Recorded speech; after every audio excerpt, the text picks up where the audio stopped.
दुलारी recording studio मटी हाने।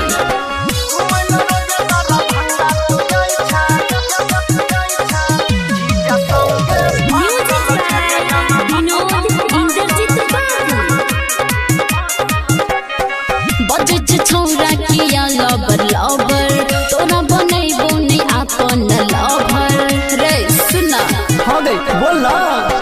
बजज छोरा किया लबर लबर तोरा बनैबो नहीं अपन लवर उठू में छोड़ी उठा ललिया लगाई के उठू में छोड़ी उठा ललिया लगाई के सबके नजरिया में धंसल छे घुमैला रोजे दरा भंगा तू जाई छे जीजा संगे फसल छगे जाना घुमैला रोजे मधुबनी तू जाई छे जीजा संगे फसल छे अरे तू देखली अरे हो गए घुमैला रोजे दरा भंगा तू जाई छे डीजे रंजन डिस्को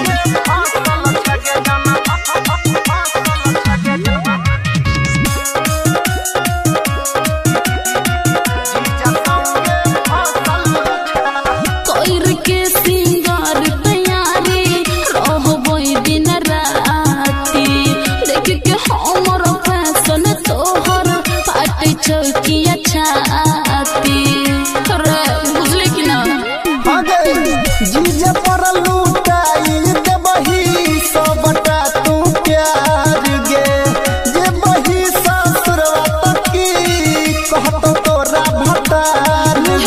गे कोई गो छौरा के लुटने छही कथी कोई गो छौरा के लुटने छही कते के देख के हंसल छे घुमैला रोजे दरा भंगा तू जाई छे जीजा संगे फसल छगे जाना घुमैला रोजे मधुबनी तू जाई छे जीजा संगे फसल छे अरे मुंह में फोड़ दे मुंह संभाल के बोल अगर धीरे धीरे मन चोट लगेगा घुमैला रोजे दरा डीजे रंजन डिस्को जीजा संगे फसल छगे जाना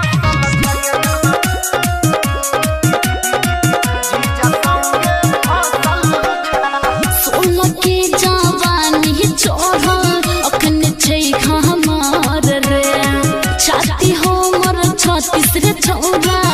बस छै का हमार रे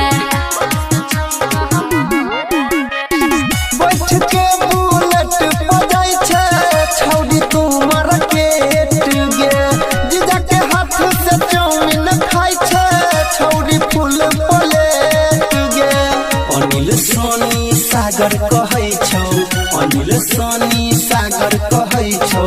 छौड़ी तू त बहसल छे